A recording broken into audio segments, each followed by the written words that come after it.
তো যখন ভগবান মানুষ রূপে অবতীর্ণ হন, তিনি যখন অবতার হন, খুব কম লোক তাদের চিনতে পারে। একদম অত্যন্ত শুদ্ধ মন যাদের, যাদের এই জগতের কোনো বাসনা নেই, সেই শুদ্ধ মনা লোকেরাই ভগবানকে চিনতে পারেন। তার কাজ কর্ম, কথাবার্তা, চাল চলন দেখে তখন তারা অনুভব করতে পারেন, এবং তাদের পূর্বজন্মের শুভ সংস্কারের ফলে তারা চট করে বোঝেন যে ইনি সাধারণ মানুষ নন।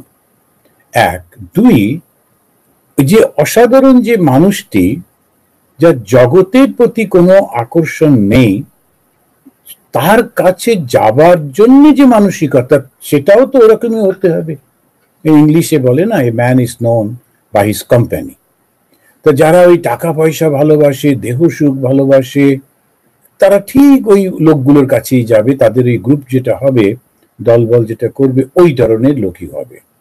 আবার যারা খুব ধার্মিক প্রকৃতির, তারা যারা ধর্মকে ভালোবাসে, ধর্ম অধ্যয়ন করেন এবং সেটাকে পাবার চেষ্টা করেন, ও তাদের সঙ্গে বন্ধুত্ব হয়।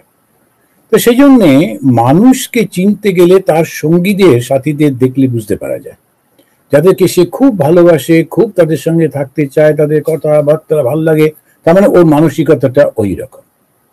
তো এই ধরনের ভাবে বুঝতে পারা যায় এক একটা মানুষ কি রকম।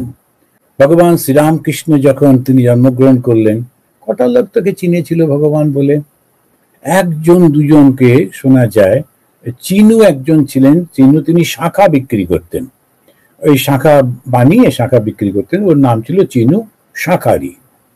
ও মনে হয়েছিল। এখন বড় বড় পণ্ডিত আছেন, শিক্ষিত লোক আছেন, তাদের মনে হয়নি, চিনু শাঁখারির মনে হলো। কেন? ওর পূর্ব জন্মের সংস্কারের ফলে ও ভগবানকে জীবন্ত দেখতে পেল, এবং বলেও ছিলেন তিনি ঠাকুরকে।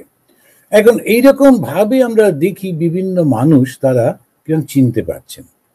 যখন আমরা ভাগবত পাঠ করছি, তখন আমরা দেখছি যুধিষ্ঠিরের মতো মানুষ, তিনি কৃষ্ণের কথাটা পুরোপুরি নিতে পারছেন না।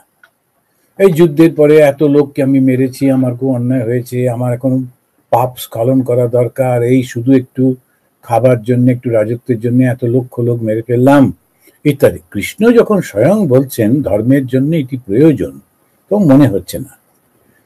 তারপরে শান্তির জন্যই তিনি, কৃষ্ণই বললেন, এবং যুধিষ্ঠির সঙ্গে সঙ্গে মেনে নিলেন, আচ্ছা চলো দেবব্রত ভীষ্মের কাছে যাই। তো তখন সেই দেবব্রত ভীষ্মের কাছে গেলেন, তিনি সরসজ্জায় ছিলেন।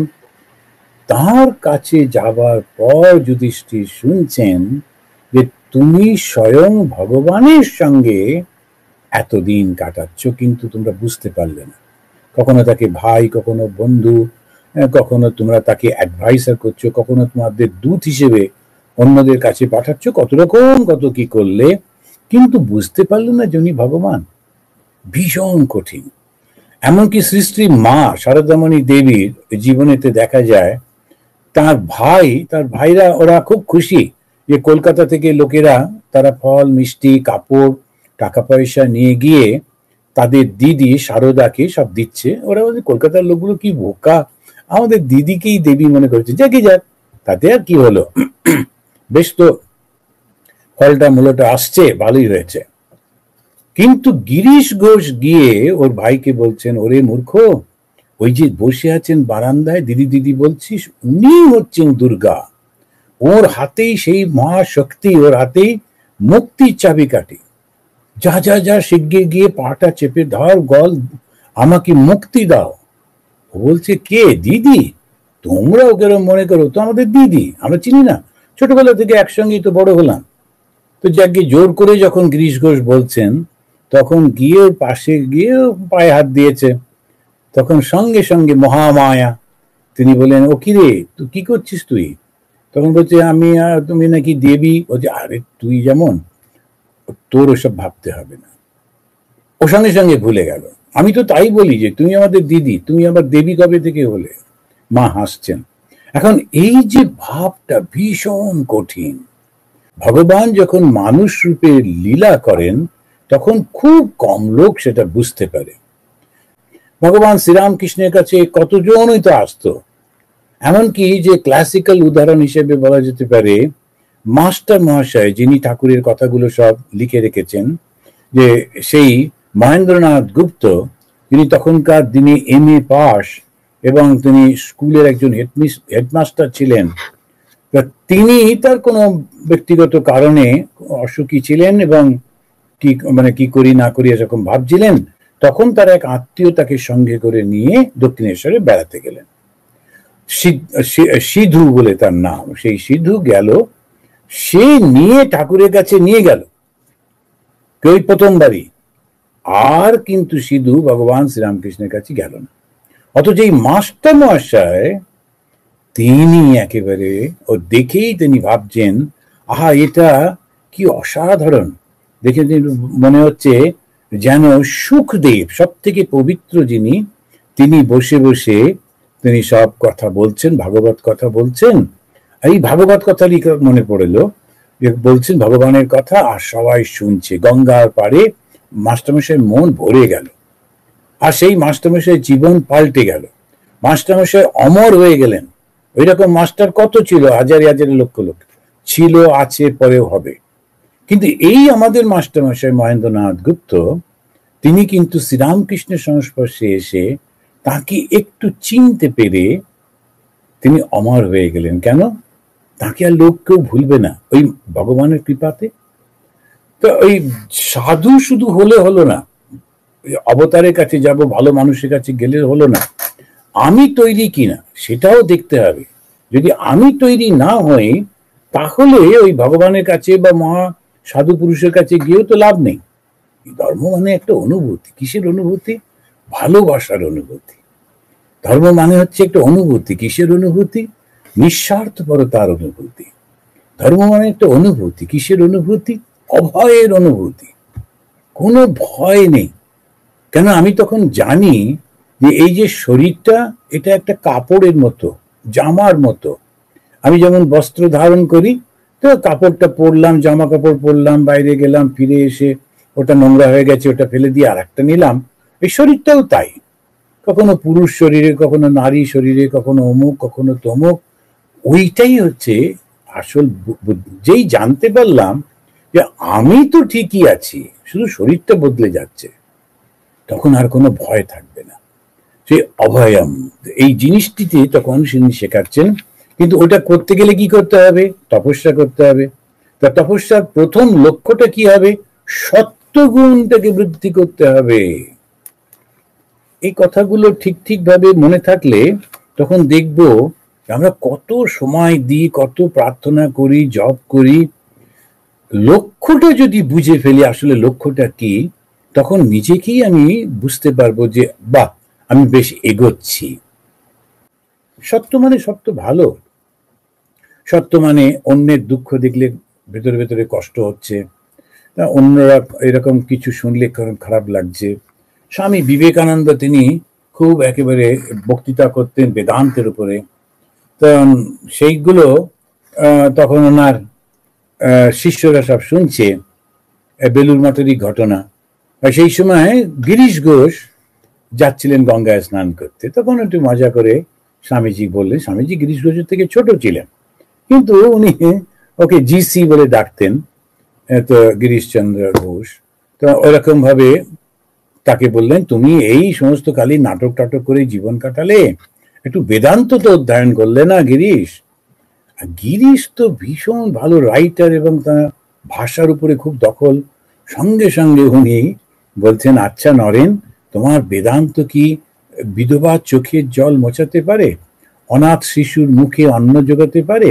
বলে উনি এমন ভাবে সমাজের দুঃখের দিকটা তুলে ধরলেন, স্বামীজি উঠে কাঁদতে কাঁদতে ঘরে গিয়ে দরজা বন্ধ করে দিলেন। তখন গিরিশ ঘোষ বলছেন, দেখ, তোদের এই গুরুদেবকে বিরাট বক্তা, সারা পৃথিবীর লোক ওকে চেনে, এই জন্যে ভালোবাসি না। কেন ভালোবাসি জানিস? ওই মনটার জন্য। আমি শুধু বানিয়ে বানিয়ে মানুষের দুঃখের কথা বললাম, আর তাতে দেখলি কিরকম একেবারে কান্না চাপতে পারলো না, ওই কাঁদতে কাঁদতে ঘরে গিয়ে দরজা বন্ধ করছে। এই মানুষের দুঃখ শুনলে যদি কান্না না আসে, দুঃখ না, অন্যকে কষ্ট দিয়ে প্রচন্ড একটা আনন্দ পান।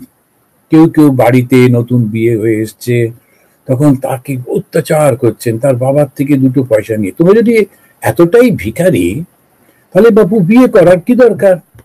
অন্যের পয়সায় যদি বাঁচবো, তাহলে বিয়ে করার কি দরকার? সত্যি কথা বলতে কি, যদি কেউ কোনো পুরুষ মানুষ যে যাকে বিয়ে করবে সেই মহিলার বাবার অর্থের দিকে তাকিয়ে থাকে, তাকে ওই মহিলার বিয়ে করা উচিত না। বলে না, আমি ভিখারিকে বিয়ে করব না। যে আত্মশ্রদ্ধা নেই, আত্মবিশ্বাস নেই, এইরকম পুরুষের গলায় মালা দেবো কেন? এ তো ভিখারি। তো ও বরং এসে আমার বাবার কাছে হাঁটু গুড়ে বসে, আচ্ছা স্যার দুটো পয়সা দিন, আমি একটু খাই, সে করুক না, বাবাও দেবেন, তখন দিলেন। সেজন্য আত্মবিশ্বাসী পুরুষ, ওই রকম পুরুষকেই শুধু বিবাহ করব।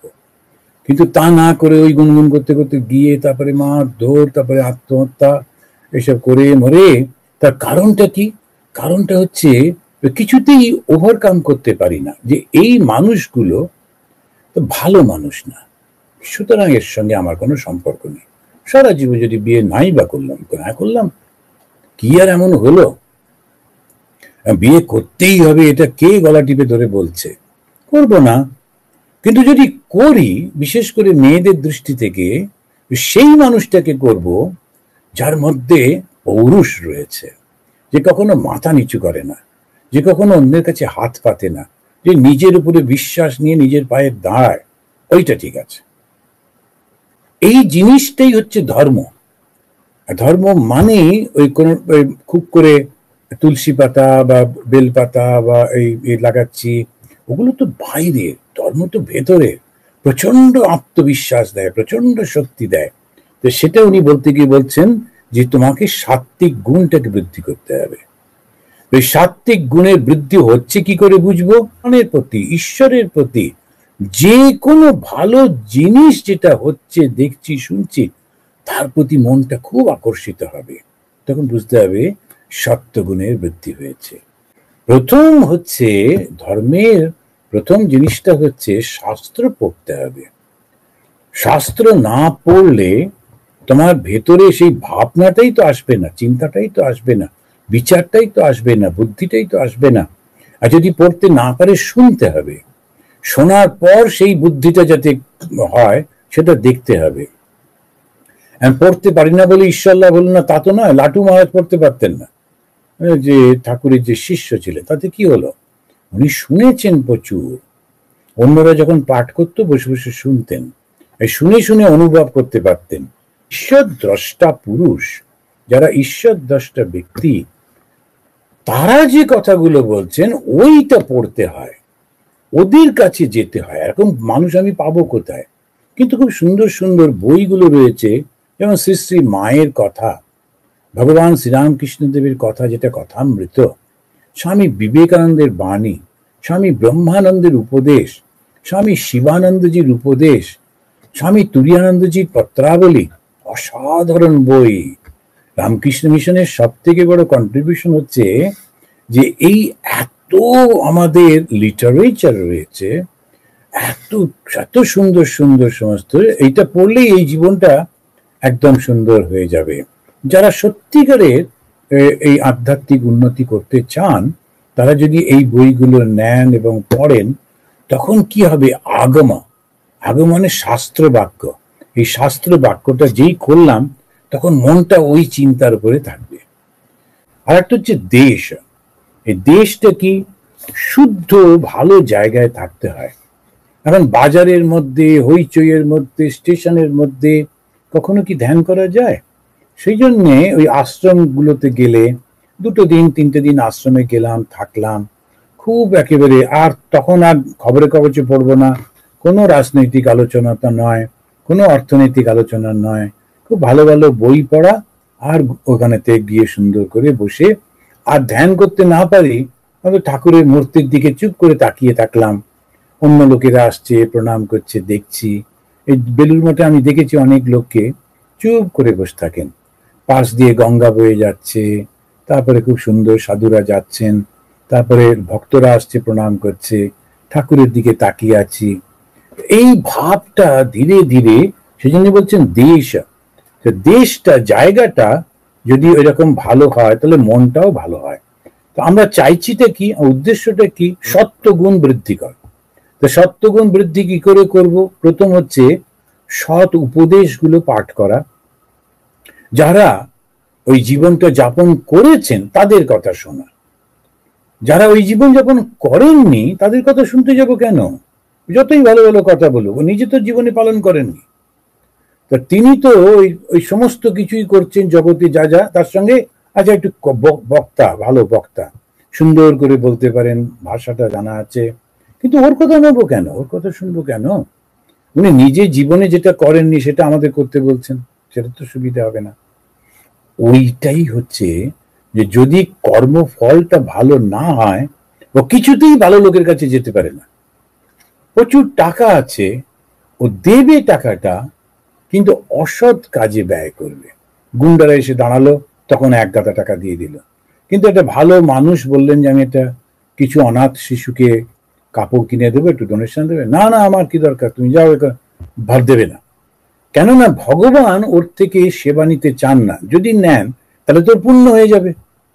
সেটা ওই জন্যে আমরা অনেক সময় বুঝতে পারি না যে ধনী লোক সে ভালো কাজে টাকা দেয় না। আসলে দেয় না, না, ঠাকুরই নেন না, ভগবানই নেন না তার কাছ থেকে।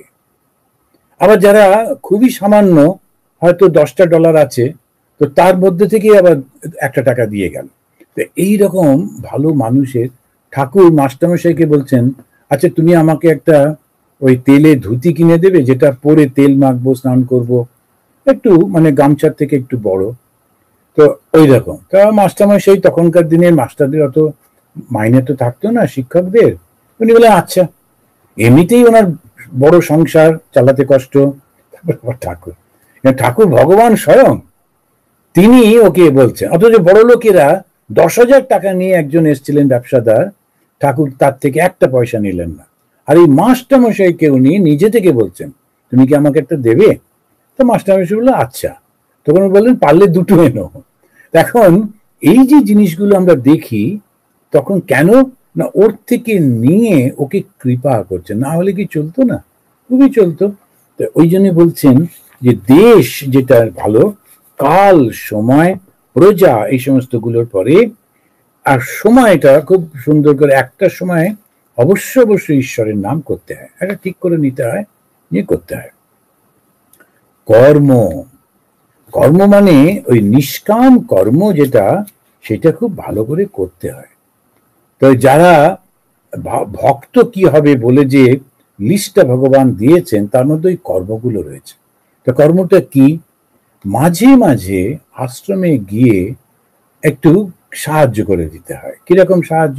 আচ্ছা একটু ঝাঁট দিয়ে দিলাম, একটু জানলা টানলা গুলো পরিষ্কার করে দিলাম। কাজ মানেই যে অফিসে বসে চিঠি লিখতে হবে তা কেন, একেবারে সাধারণ কাজ যেগুলো, সেটা খুব ভক্তি সহকারে করতে হয়।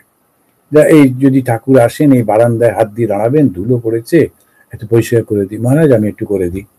তা নিজেই একটু কাপড় টাপড় নিয়ে গিয়ে পরিষ্কার করে মুছে টুছে, আচ্ছা আবার নোংরা করছে, সে করুক গে, আমি আমার কর্তব্যটা করলাম।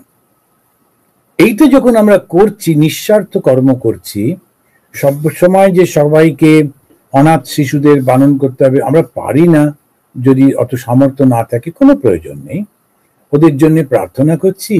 আর আমি নিজে শারীরিক ভাবে যতটুকু সামর্থ্য গিয়ে একটু, এই গাছের পাতাটা পড়েছে, কেউ একটা কাগজ ফেলে দিয়ে গেছে, একটা ফলের খোসা পড়ে রয়েছে, তুলে তুলে ঠিক যেখানেতে ফেলে সেখানেতে ফেলে দিলাম, পরিষ্কার। কেননা ঠাকুর যদি হাঁটেন, ঠাকুরের পায়ে নোংরা লাগবে, এই ভাবটা, ওইটাতেই সত্যগুণ বৃদ্ধি হচ্ছে। তারপর হচ্ছে জন্ম। জন্ম মানে দীক্ষা গ্রহণ করতে হয়। আমরা জন্মের সঙ্গে সঙ্গে তো একটা জন্ম তো আছেই, তো সেইটা পূর্ব সংস্কার অনুযায়ী ভালো জন্ম হয়, ভালো বাবা মার কাছে, ভালো পরিবেশে, ভালো পরিবারে। তারপরে একটা দীক্ষা নিতে হয়। কার কাছে দীক্ষা নিতে হয়? যারা ওই জীবনটা ভগবানের চরণে দিয়েছেন, তাদের কাছ থেকে নিতে হয়। এমনি ওই যে লোক যারা একটা ব্যবসার জন্য করেন, তারা আচ্ছা তুমি কিন্তু দীক্ষা নিয়েছো, আচ্ছা আমাকে প্রতি মাসে তোমাকে 100 টাকা করে দিতে হবে বা 50 টাকা দিতে হবে, এইসব যারা, ওদের কাছ থেকে আমি জানি না, যে যা মনে করেন সেভাবে করবেন। কিন্তু দীক্ষা নিতে হবে তাদের কাছ থেকে যারা সবকিছু ত্যাগ করেছেন। তো সেই মানুষগুলো ভগবানের জন্য আত্মনিবেদন করেছেন, সারা জীবন নিজের জন্য তিনি কিচ্ছু চাননি, বরং অন্যের জন্য প্রার্থনা করেছেন, সাধন ভজন করেছেন, সাহায্য করেছেন। ওই মানুষগুলোর কাছ থেকে ভগবানের নাম পেলে ওই ভগবানের নামটার অনেক মূল্য হয়। সেই জন্য প্রত্যেকটা জিনিস, ওই জন্য ঠাকুর বললেন ভক্ত হবি তো বোকা হবি কেন। তো একটা লোক সে আমি ভগবানের নাম নিতে গিয়ে দেখলাম ওই তো দিচ্ছিল তাই নিয়ে নিলাম, সে নিলে তো বোঝো। এখন সেই কারণেতে প্রত্যেকটা জায়গায় বোকামি চলবে না, বুঝে শুনে করতে হবে। কিন্তু দীক্ষাটা নিলে কি হয়, তখন ওই গুরুদেবকে যখন আমরা মান্যতা দিচ্ছি, সেই মান্যতাটা দেবার ফলে আমার মনটা কনসেন্ট্রেটেড হয়। না, গুরুদেব বলেছেন 108 বার জপ করতে হবে, ওরে বাবা 108 না করে আমি খেতে পারবো না, আমাকে এটা করতেই হবে। তা যদি দীক্ষা না নিতাম আমি কিন্তু এটা করতাম না, যেহেতু দীক্ষা নিয়েছি করছি। তার ফলটা কি হয়, নিজের মনটা শুদ্ধ হয়ে যায়। শুদ্ধ মানে সত্য। আমাদের তো লক্ষ্য হচ্ছে সত্যগুণ বৃদ্ধি করা, তো সেই জন্যে এই দীক্ষাটা খুবই প্রয়োজনীয়। শান্তি শান্তি শান্তি।